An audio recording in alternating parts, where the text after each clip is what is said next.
Hey everyone, welcome back to Today in Tech and Happy New Year. I'm Juliette Beauchamp and I'm here with Macworld Executive Editor Michael Simon as well as Computer World Executive Editor Ken Mingus. We are live as always on YouTube on IDG's Tech Talk YouTube channel as well as on the Computer World LinkedIn page. So if you have any questions or comments while we are talking, please do let us know in the comments if you're watching on LinkedIn or in the live chat if you're watching on YouTube, and we will do our very best to respond to you and answer your question live on air. So recently, just probably a week or so ago, Mark Gurman in his Power On newsletter said, the Apple Silicon transition could, in his mind, wrap up as early as WWDC in June. So, this summer. And that's, maybe just only slightly ahead of schedule by a few months, but that's certainly exciting. And that means that we're going to have to see a few new devices getting Apple Silicon chips. Mac Pro, higher end Mac Mini, and 27-inch iMac, right? Yep. Open. So those are the ones. So I want to talk a little bit about that, and then also definitely a little bit about Apple's brief but still important $3 trillion market valuation, because that is, it's the first time that's ever happened. But first, let's do a little bit of Mac Pro. So I think we've talked about it a little bit in the past, but Mike, I know there was a great article on Macworld sort of going into what this new Mac Pro could entail. So I guess what could this look like, especially if it's could possibly come in the coming months? Well, Happy New Year, everybody. Oh, thank you. Happy New Year. We've said all along on this show and elsewhere that the Mac Pro is the most intriguing Apple Silicon Mac, for the very reason that we don't really know what direction Apple's going to take with this. The Mac Pro has been on this kind of roller coaster ride. We had the trash can that people called it, the cylindrical Mac.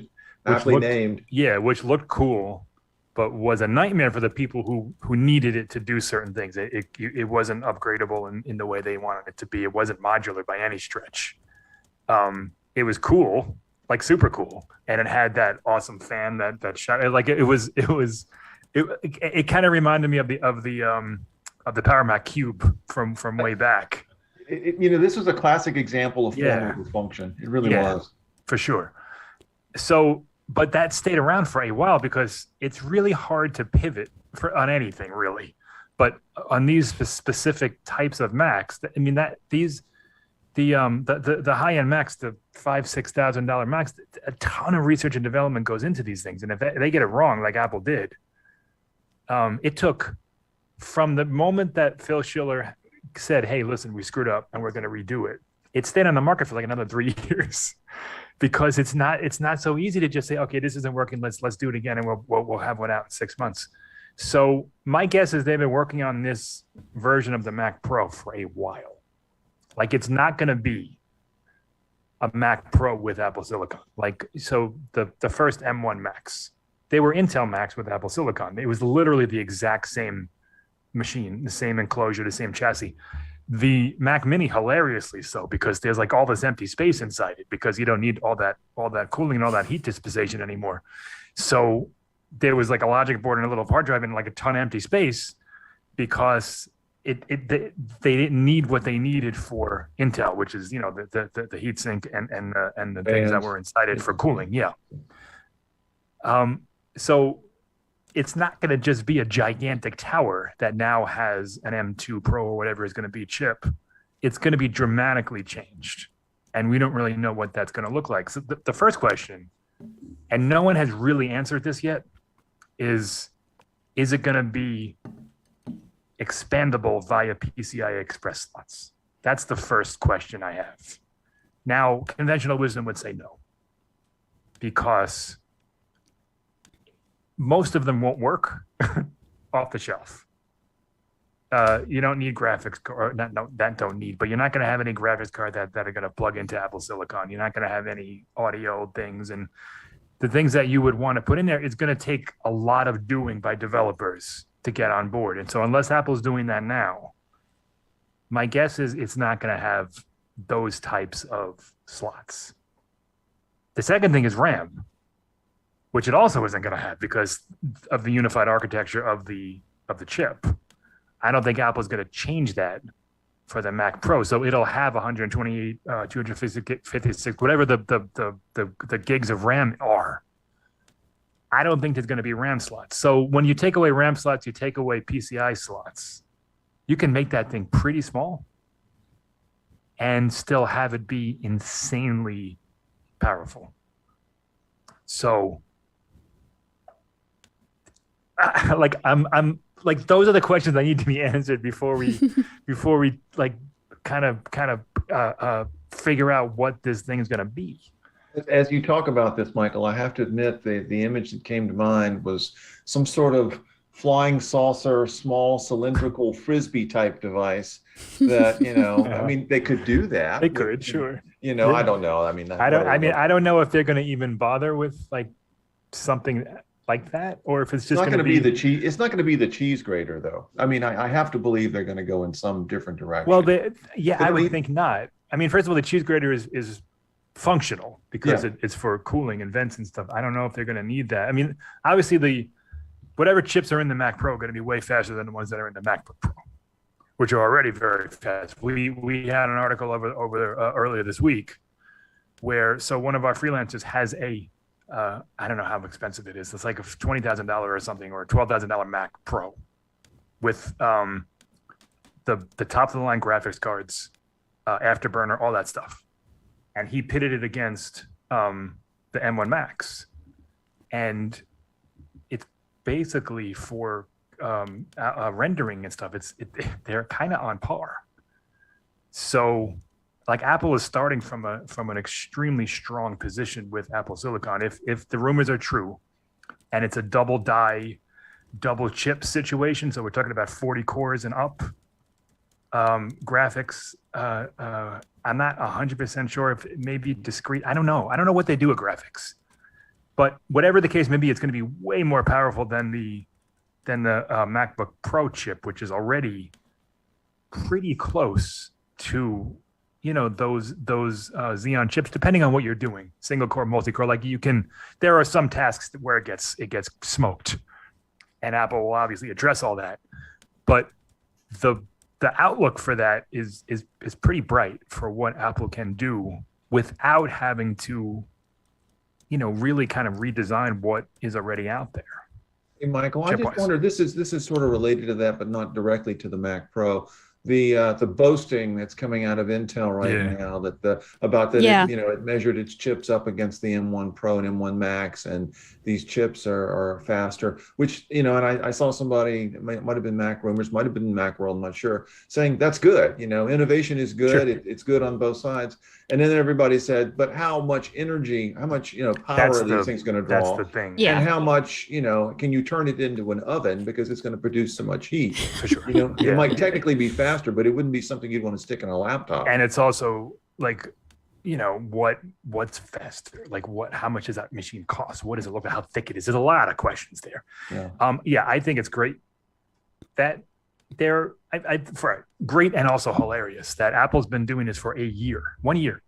And now they're already like, oh, wait, look, we're faster than Apple. Like, dude, Intel's been doing this for decades, and you're comparing yourself against an upstart, brand new, an upstart, startup. So Apple has made great strides, and in CES was filled with those types of comparisons, and it's really interesting to see. Apple is really shaking up the industry quickly, and it hasn't released the Mac Pro yet.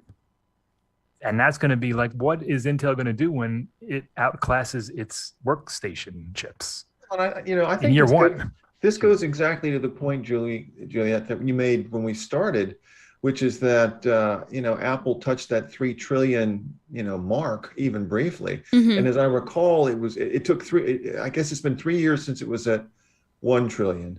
And then it was like 15 months to go from 2 trillion to 3. I mean, the innovation that Apple is cranking out right now, and we haven't even talked about the prospect of AR, VR, and other products that may be out in 22, and it's already pushing up to 3 trillion in terms of valuation.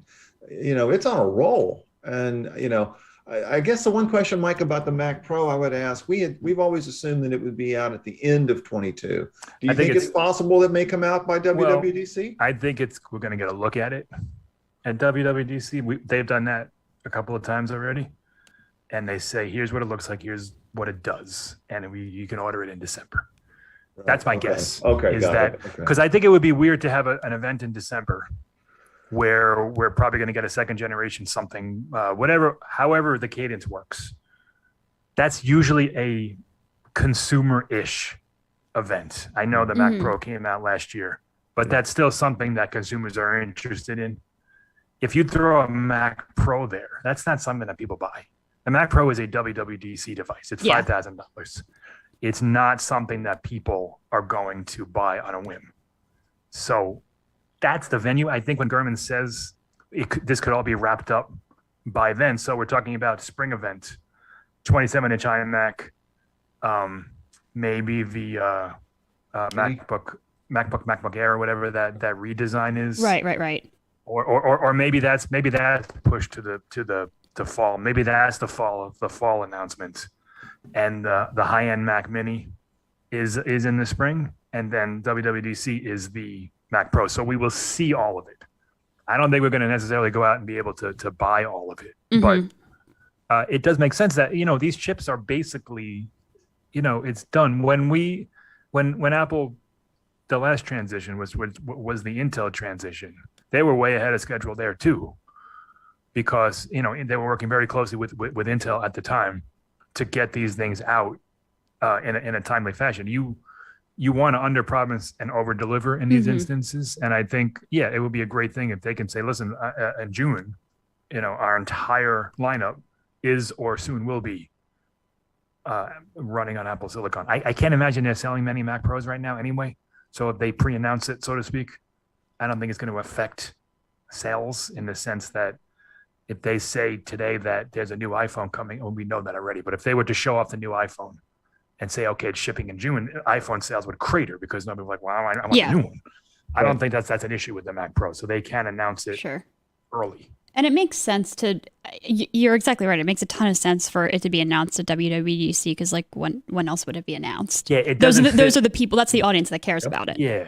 And it doesn't work in just a regular consumer event. Like you're going to announce AirPods Pro and then the Mac Pro. Like it just doesn't work for me. Well, they got to sync with each other.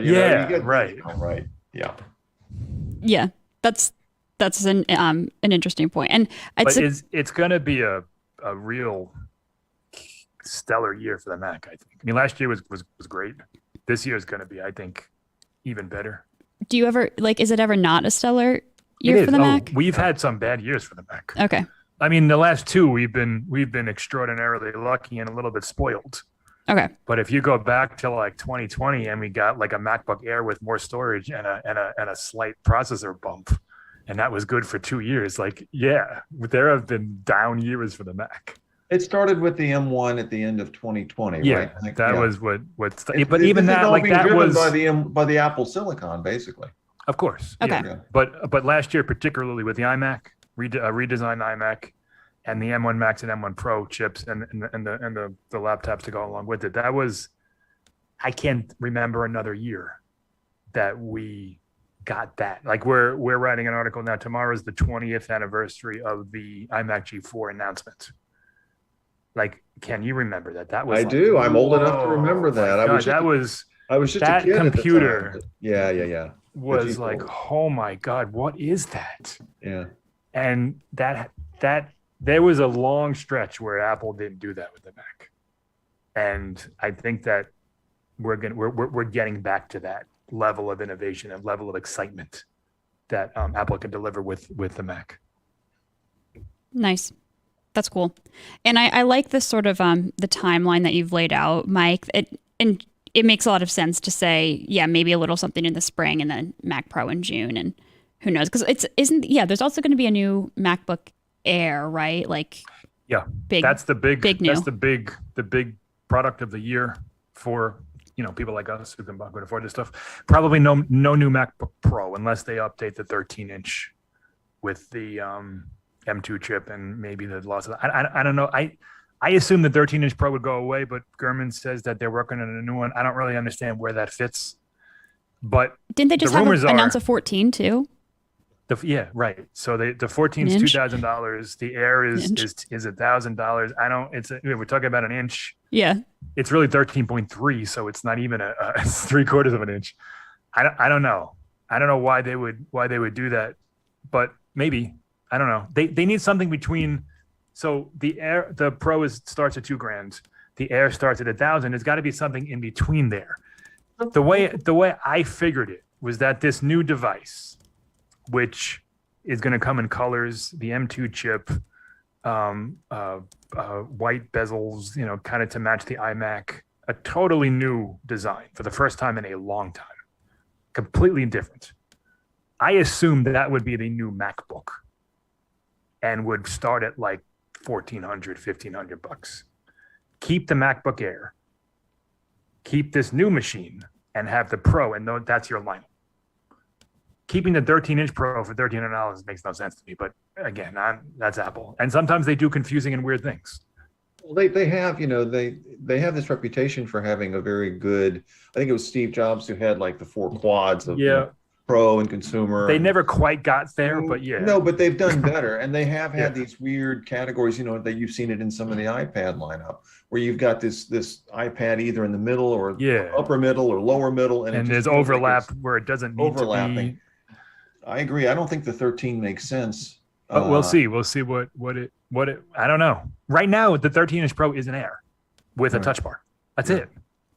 Apple says that it could have sustained performance longer than the Air.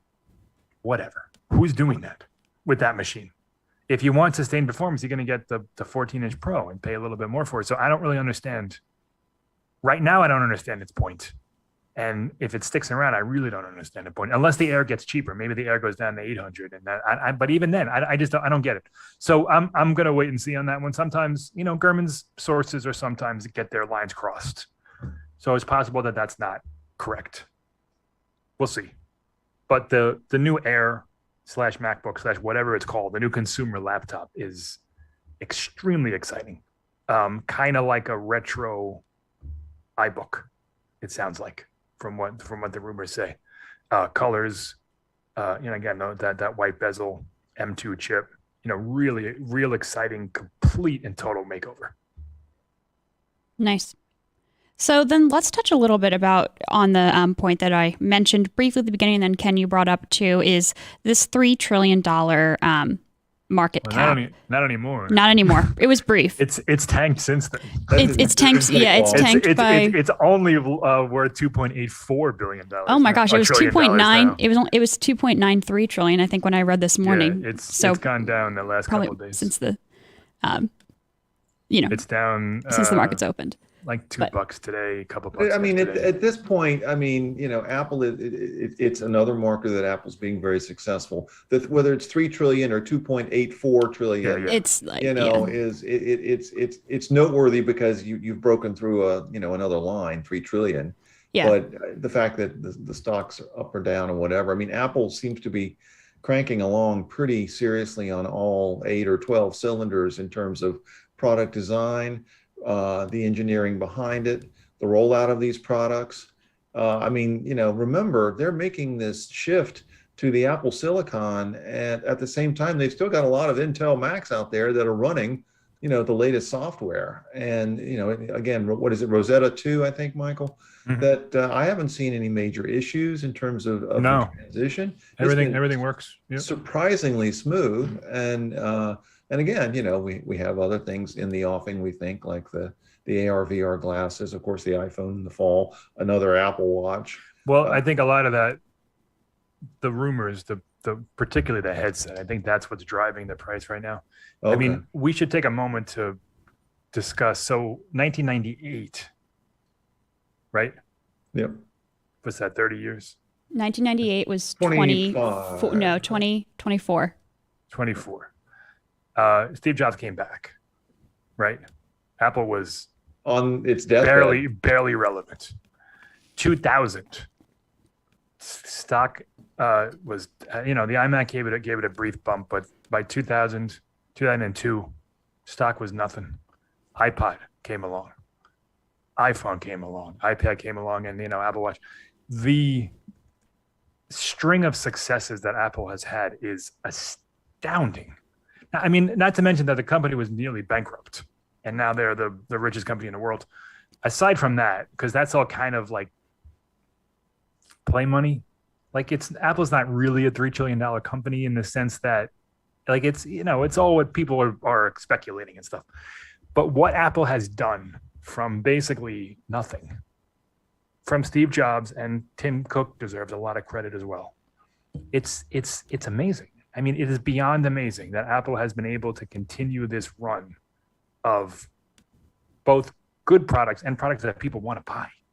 It's wild. It's in terms of speculation about that, and I do want to, there was a lot of discussion when Steve Jobs died that Apple would not be able to continue the level of innovation, and rightfully so. And rightfully so. And I just wonder if, in fact, Tim Cook has been able to do more with Apple as it was when he got it than Steve Jobs might have. Maybe. I honestly think that Steve Jobs, both good and bad, his personality and his talents might have gotten in the way of some of the things that I think Tim Cook has done. Again, it's speculation, it's Earth 2, whatever. There's no way to know. Right. But I mean, I think Tim has done a lot beyond in areas of the company that I don't know that Steve Jobs would have necessarily cared about. I mean, for one, services.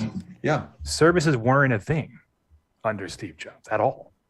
And listen, you can say, well, they weren't a thing. Yeah. But they were. There were music streaming services. There was video. I mean, they started iTunes. Steve Jobs didn't want to do a music streaming service. They started selling movies and stuff like that. So everything was a la carte. Everything was piecemeal. Steve Jobs was very, very much against the subscription model, which is what has helped Apple propel itself to new heights. Tim Cook, I cannot imagine as a human being the enormity of the shoes that he had to fill taking that spot. Not to mention being openly gay. Like, that's a whole nother issue that he had to deal with. But dealing with that, this guy, I mean, Steve Jobs, I watch old iPhone videos and I'm still in awe of Steve Jobs. He's remarkable. And what Tim Cook didn't do is try to live up to that.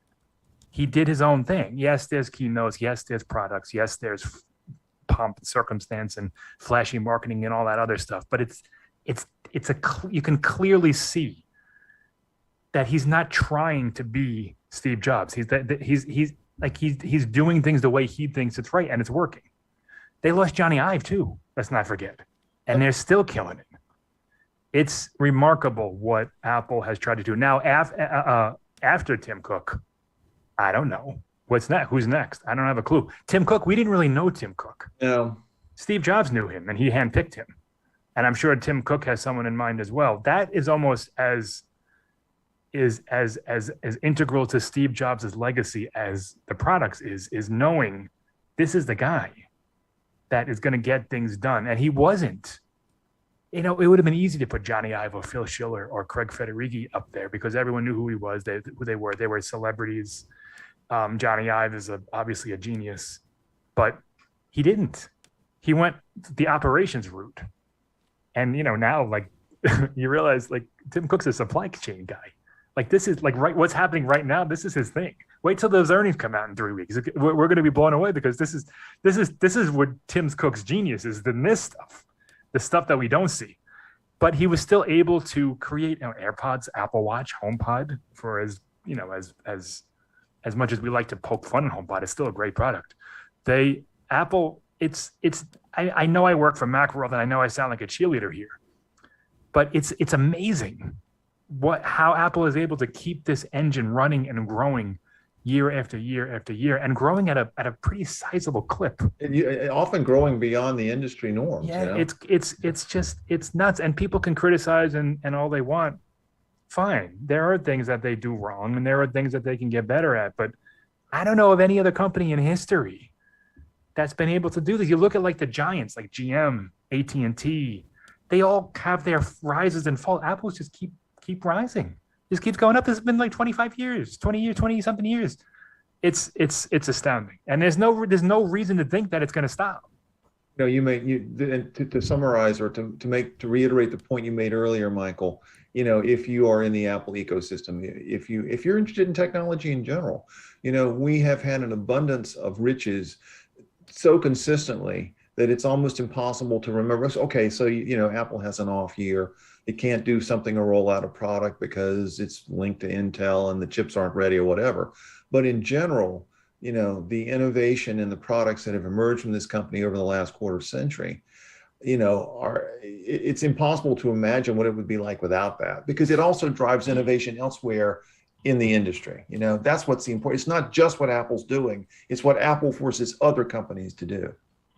Yeah, I mean, they move the whole conversation. When they do something, that's when it may. I say that all the time. AR, VR, it ain't a thing. If they do it, it will be. Yeah. And that's just the way it is. And that's, people like to say, oh, well, this is all built into their culture. Sure. Yes, Steve Jobs built this, and Tim Cook is taking it to a new place. But Tim Cook could have fallen on his face. Yeah. Absolutely could have fallen on his face. He took over with the iPhone 4. We are on the iPhone 13. And it's still, every year, it's gotten better, both in sales and in terms of the product that is delivered. It's astounding to me. Completely and totally astounding. I mean, Apple chips, Apple Silicon wasn't really a thing under Steve Jobs. I'm trying to remember, when did the A4, was that the iPhone 4? Ken, do you remember? I don't remember. I'm looking it up right now. Hold on one sec. Okay. Yeah, iPhone 4. So Steve Jobs was alive for the iPhone 4. He was, he was really sick. That was near the end, and he wasn't involved day to day, but presumably the development of that chip took place while he was still right. healthy. I don't think he could have imagined this. That Apple is not only makes some of the best, it probably forgets some of, makes the best mobile chip, better than Qualcomm right now, but they also make pretty close to the best desktop chips. If Apple wanted to license their chips, they could be bigger than Intel and Samsung if they wanted to. No question. Tomorrow, if they announced tomorrow, their stock would triple. Right? They will never do. No, of course not. And then what would the valuation be? I don't want anybody to get their hopes up that they're going to get Apple. And they're not. And that's also part of it, like restraint. Back in the 90s, that's what was Apple's problem. Gil Alamilio, I forgot his name.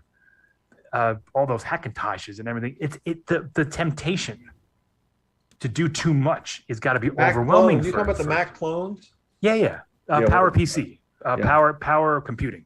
Yeah. Before that was Steve Jobs. First thing he did. No, we're not doing that. That's not us. That's not our identity. That's not our DNA. We're getting rid of all of that stuff because it waters down the brand. Yeah. But Apple, I'm sure people call up Tim Cook every day. Hey, license your chip to us. We'll pay you, X billions of dollars to do it. No, we're not doing that. 1,000 no's for every yes. We're not doing that. Mm-hmm. And again, I know I sound like a cheerleader right now for everyone who's watching. And people will say that in the comments. Yeah, and I work for Macworld, and I get it, but you can't objectively look at Apple and say that it's not a ridiculously overwhelming success story. Well, they did briefly have a valuation of $3 trillion. So they did, and that's truly it was unfathomable. For like 30 seconds. It seconds. won't be the last time it hits $3 trillion. Yeah, no, I'm sure it'll go back up. It's all peaks and valleys with the stock market. And as Ken said, 3 trillion doesn't actually mean anything. It's just a number. It's just a bunch of zeros. So Apple's 2.8 trillion, Amazon's 1.7 trillion, Google's 1.8 trillion, Microsoft's 2.3 trillion. It's monopoly money. It's not real. But it does mean that Apple is making products and delivering on its promises year after year after year after year after year. And it's amazing. I think that's a nice way to contextualize it. So thank you both. I think we covered a lot of ground here and certainly apt to talk about the, sort of how the new chips are something that started under Tim Cook. And now we've got a lot of new chips coming up new chips too, I guess, probably M2 something. Some sort of naming convention. So thank you both so much for calling in and talking with us. I think this was great. And yes, Happy New Year to you both. Glad that you're still here and logging on to chat. I really appreciate it. And we all appreciate it watching too. And thank you all so much for watching this episode of Today in Tech. If you liked this video, please give it a thumbs up. If you're watching on LinkedIn, you can head over to our YouTube channel, IDG Tech Talk. You can like the video over there. You can also subscribe to our channel and hit the bell icon so you're notified every single time we post a new video. If you have any questions or comments that we didn't get to, or you just want to comment on something that we said, please do let us know in the comments below, and I will do my best to get back to you. Thanks again for watching.